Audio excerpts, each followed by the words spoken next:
Minhas amigas, meus amigos, esperamos encontrar todos bem, esperamos que todos estejam procurando a sua elevação espiritual através das lições do Mestre Jesus, através das lições da doutrina espírita, e que no dia de hoje nós também possamos mais uma vez entrar numa reflexão na mensagem desse livro maravilhoso aqui, que é o Vinha de Luz, de Francisco Cândido Xavier, pelo Espírito de Manuel, onde hoje nós vamos conversar um pouco sobre o capítulo 12, que tem um título até interessantíssimo, Padrão, né?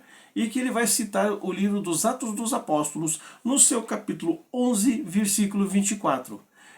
Vamos ler o texto, né, parando parágrafo por parágrafo, para que a gente possa fazer uma análise e colocar essa análise na nossa vida prática.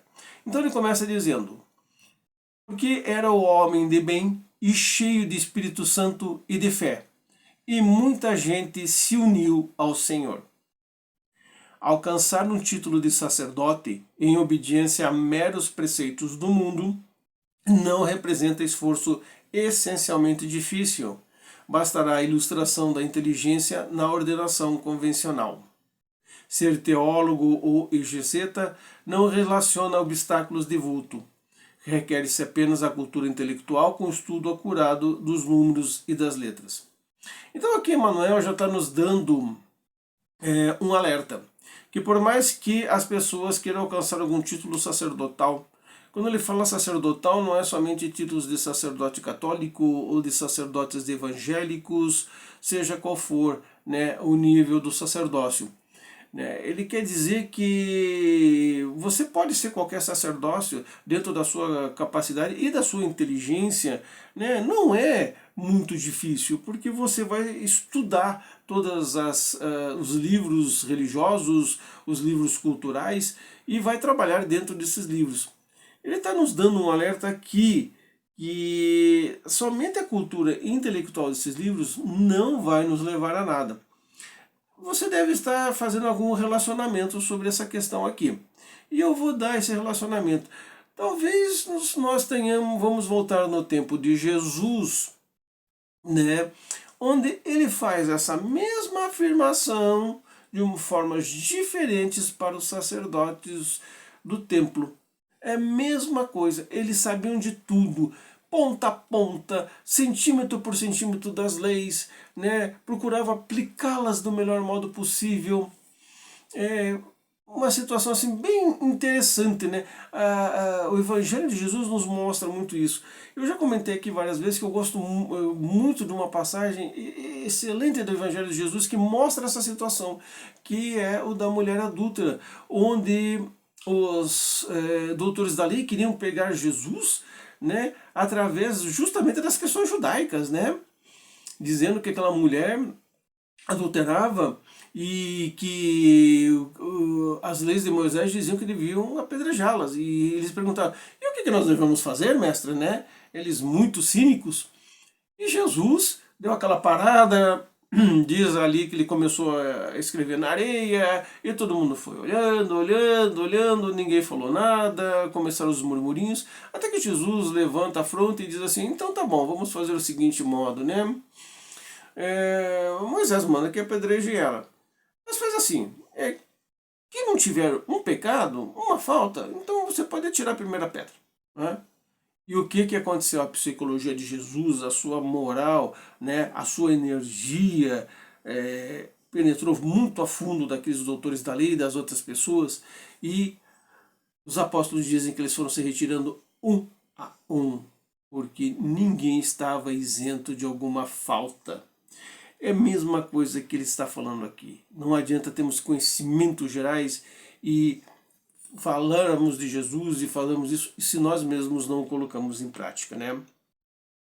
Pregar a doutrina não apresenta óbices de relevo. Pode ser tão somente a ênfase ligada à correta expressão verbalista. Receber mensagens do além e transmiti-las ao trem pode ser cópia do serviço postal do mundo, né? Também dentro do nosso sistema da doutrina espírita, infelizmente, nós temos muito isso daí, né? Eu recebo fulano de tal, eu recebo o espírito de tal. A gente está vendo muito isso na internet e eu continuo batendo na mesma tecla. Tomem cuidado com os médiuns que aparecem na internet, analisem muito bem eles, porque tem médiuns aí recebendo espíritos vultuosos aí, né, inclusive de Chico Xavier. E o Chico Xavier disse enfaticamente que ele não mandaria mensagens. Ao contrário, e o pessoal está recebendo o espírito do Chico Xavier, né? Não, vamos ter calma naquilo que estamos ouvindo, naquilo que estamos assistindo, principalmente nas redes sociais, né? Porque receber mensagens do além, como ele fala aqui, né? Pode ser simplesmente uma cópia do serviço do Correio do Mundo Espiritual, né? O que também não eleva o médium a nada se ele não se colocar à disposição de outras tarefas e da sua própria melhoria. Aconselhar os que sofrem e fornecer elementos exteriores de iluminação constituem serviços peculiares a qualquer homem que use sensatamente a palavra. Sem dúvida, você aconselhar alguém espiritualmente, fornecer elementos, como ele fala assim, exteriores, quer dizer, ajudar de alguma forma, né? Dizer que você pode melhorar fazendo isso, fazendo aquilo, são serviços peculiares, com certeza, né? Mas que qualquer homem, qualquer pessoa use esse serviço sensatamente, com bastante sensatez, para poder ajudar as pessoas. Mas sondagens e pesquisas, indagações e análises são velhos trabalhos da curiosidade humana. Unir as almas ao Senhor, porém, é atividade para a qual não se prescinde o apóstolos. Então, nós temos que analisar, né? Que unir as almas do Senhor, porém, é atividade para a qual não se prescinde de nós. Nós somos apenas aqueles que procuram fazer o melhor possível para guiar as pessoas, mas nós também temos que nos guiar ao Senhor, né? A nos guiar ao aprendizado, a nos guiar aos bons espíritos, a análise também do que está acontecendo. Barnabé, o grande cooperador do Mestre em Jerusalém, apresenta as linhas fundamentais do padrão justo. Vejamos a aplicação dos ensinamentos cristãos à nossa tarefa. Olha que interessante. Se a gente vê a história de Barnabé, Barnabé justamente era aquele apóstolo, né, que era um grande cooperador do Mestre, né, mas apresenta justamente a pessoa mais justa, um padrão mais justo dentro das questões dos ensinamentos de Jesus.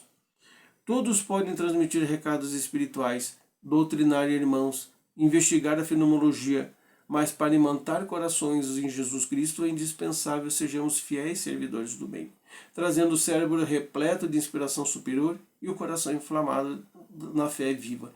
Ou seja, todos nós podemos mandar recados, doutrinar cristãos, os nossos irmãos, investigar, estudar a fenomenologia, mas nós temos que ser o exemplo. Nós temos que ser o exemplo do trabalho justamente do Evangelho do Cristo. Nos mostrarmos como o Evangelho do Cristo é. Somos seres humanos, podemos, obviamente, né, temos equívocos, mas nós temos que mostrar justamente isso daí. Quando tivermos equívocos, nos colocarmos como equivocados e pedirmos perdão e desculpa pelo aquele equívoco. Não sermos melhores do que os outros ou nos justificarmos porque isso aconteceu por causa disso, ou por causa daquilo, porque foram os espíritos que me empurraram, foram os espíritos que me fizeram. Não, ao contrário. Nós temos que ter muito cuidado com aquilo que estamos fazendo, né? Barnabé iluminou a muitos companheiros porque era homem de bem e cheio de Espírito Santo e de fé, né? Cheio de entendimento, procurava se entender a si próprio, procurava ajudar os outros. Ele termina: jamais ouvidemos semelhante lição dos Atos. Trata-se de padrão e não poderemos esquecer. Então jamais vamos olvidar os ensinamentos do livro dos Atos dos Apóstolos, né? Porque são um padrão que os apóstolos estavam aprendendo a lidar, a fazer o melhor possível, né? Como o apóstolo Barnabé, aquele que procurou fazer das lições do Mestre Jesus o seu caminho, a sua vida, nos exemplos, fazer do seu caminhar ajuda às outras pessoas, né? Não julgando, não condenando, né? E mantendo-se sempre firme na fé do Cristo, independentemente das coisas que acontecem. E assim temos que ser nós, né? Procurarmos analisar, trabalharmos a nós mesmos, trazermos para nós o conhecimento e também o respeito para com as outras pessoas, trazer o respeito para com os semelhantes, para com a vida animal, para com a vida vegetal. Este é o maior ensinamento do Mestre Jesus. Terminamos hoje a nossa conversa, minhas irmãs e meus irmãos, e vamos passar o trabalho de irradiação à distância, o trabalho de passe à distância. Para isso, eu vou pedir para você preparar uma garrafa ou um copinho de água, deixar do seu lado ou à frente, dependendo onde você vai sentar. Sente-se confortavelmente, mantenha as mãos nos joelhos, feche os olhos e durante a musiquinha que vai tocar aqui, os nossos irmãos estarão irradiando emanações benéficas para a sua vida, né?